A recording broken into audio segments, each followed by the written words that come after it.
Hi friends, welcome to సన్నిధి dairy farm. ఈరోజు మనం ఫామ్లో ఉన్న చిన్న చిన్న దూడలన్నింటికి డీవార్మింగ్ చేస్తున్నాము. మెడిసిన్ నేమ్ వచ్చేసి పెప్రాజైన్ హెక్సాహైడ్రేట్. దూడ వెయిట్ని బట్టి క్వాంటిటీ తీసుకోవాలి. మేమైతే ప్రతి దూడకి 10 ml తీసుకుంటున్నాము. మొదటగా కిట్టుగాడికి వేస్తున్నాము. వీడు పుట్టి 1 month అవుతుంది. సో అందుకే డీవార్మింగ్ చేయాలని తప్పకుండా ఈరోజు మెడిసిన్ వేయడం జరుగుతుంది అన్ని దూడలకు.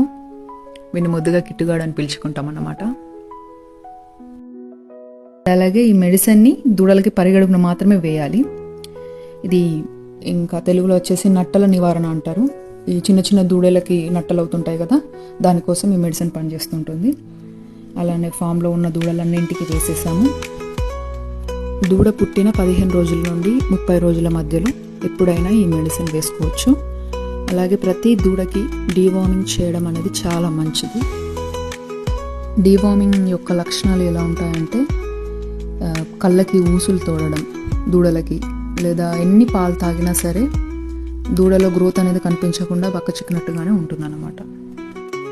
మీకు చివరగా కనిపించిన దూడ 4 days బ్యాకే పుట్టిందన్నమాట. దానికి డీవార్మింగ్ అవసరం లేదు. అండ్ అలాగే తోటలోకి వచ్చాము.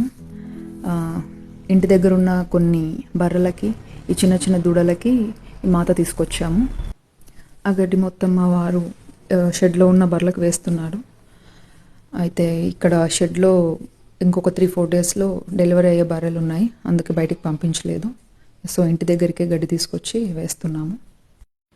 మిగిలిన బర్రెలన్నీ సేమ్ యథావిధిగా ఎప్పటిలాగే మార్నింగ్ 8:30కి వర్కర్ బయటికి తీసుకెళ్ళాడు. ఇంకా బయట మేస్తూ ఉంటాయి అవి. మా వీడియోస్ నచ్చినట్లయితే లైక్ చేయండి, షేర్ చేయండి. మరిన్ని వీడియోస్ కోసం సన్నిధి డైరీ ఫామ్ని ఫాలో అవ్వండి.